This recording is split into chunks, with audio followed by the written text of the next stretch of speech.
today we get to talk about priorities. Now, priorities, of course, are what's most important. What's the most important thing that you have? Possession, or most important thing to do, or most important feelings, things to put first in your life. And I like to think about what would God or Heavenly Father want me to do? What are my priorities and things I need to get doing? So the word priority means something that we do first before we do other things. And we do not let the least important things get in the way of the most important things. Now, if somebody were to say, help, my house is burning, and you were running to help, would you grab the furniture? Would you get the car out of the garage? Would you save the people?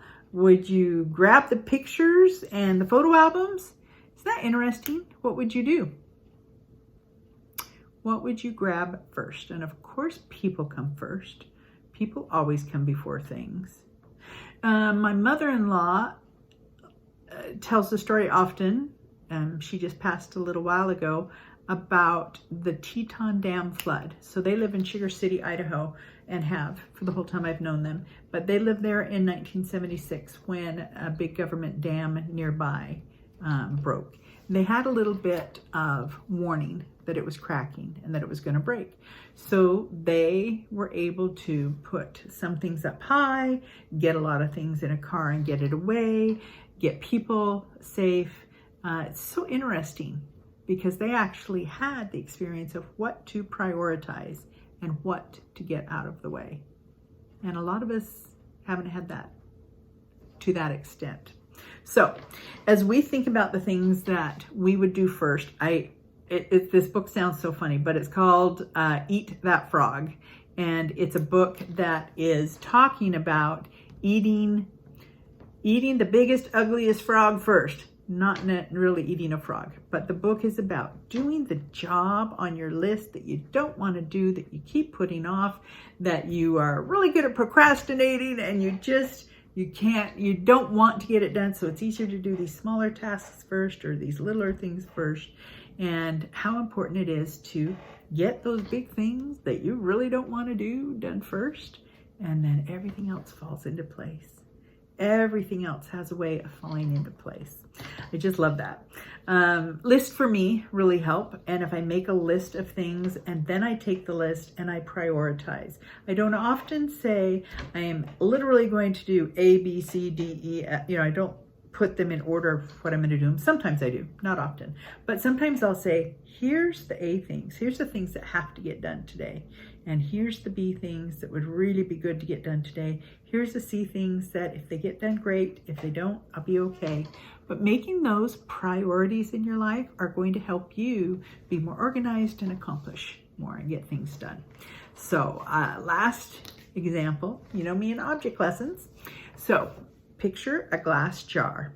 Joe and I did this once actually for a youth presentation we were doing. But you take one of those big pickle jars and you take some rocks, some big rocks, and you put them into the jar. And the jar looks pretty full because you got all those big rocks in there.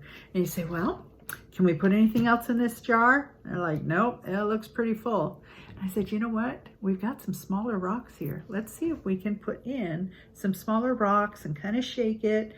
And the smaller rocks just fall into the crevices and all over the place. Wow, we got some of those smaller rocks in there.